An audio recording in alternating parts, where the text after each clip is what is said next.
Hello friends, welcome back to CMS creations.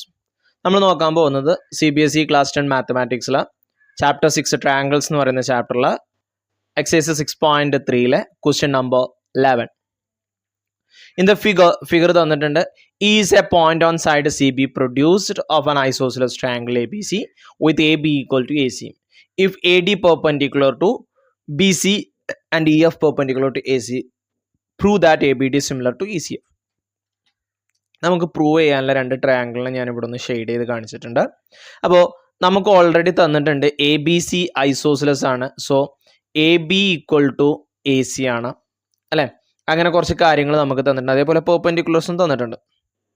ഇനി ABC isosceles ആണ്, അങ്ങനെയെങ്കിൽ AB ഈക്വൽ ടു AC ആണ്. ABയും ACയും equal ആണ്. അങ്ങനെയാണെന്നുണ്ടെങ്കിൽ Bയും Cയും എന്താവും? ഈക്വൽ ആവും. ഓക്കെ, അപ്പോൾ ആംഗിൾ എവിടെ angle B equal to angle C ആണ്. ഓക്കെ, കാരണം ഐസോസിലസ് ആണെന്നുണ്ടെങ്കിൽ ഈക്വൽ സൈഡിന് ഓപ്പോസിറ്റുള്ള ആംഗിളുകൾ എന്താവും? ഈക്വൽ ആവും. അപ്പോൾ ആംഗിൾ ബിക്ക് ഓപ്പോസിറ്റ് AC ആണ്. അപ്പോൾ ACക്ക് ഓപ്പോസിറ്റ് B, ABക്ക് ഓപ്പോസിറ്റ് ആംഗിൾ C. അപ്പോൾ angle B equal to angle C ആണ്. ഇനി രണ്ട് ആംഗിളും 90 ഡിഗ്രി ആണെന്നും തന്നിട്ടുണ്ട്. സോ ADB എന്ന് പറയുന്ന ആംഗിൾ 90 ആണ്. അതേപോലെ തന്നെ EFC എന്ന് പറയുന്ന ആംഗിളും 90 ഡിഗ്രിയാണ്. അപ്പോൾ രണ്ട് ആംഗിൾ ഈക്വൽ ആയിട്ട് കിട്ടിയില്ലേ? രണ്ട് ആംഗിൾ ഈക്വൽ ആയിട്ട് കിട്ടിക്കഴിഞ്ഞാൽ ആ ട്രയാംഗിൾ എന്താണ്? It's similar by AA similarity.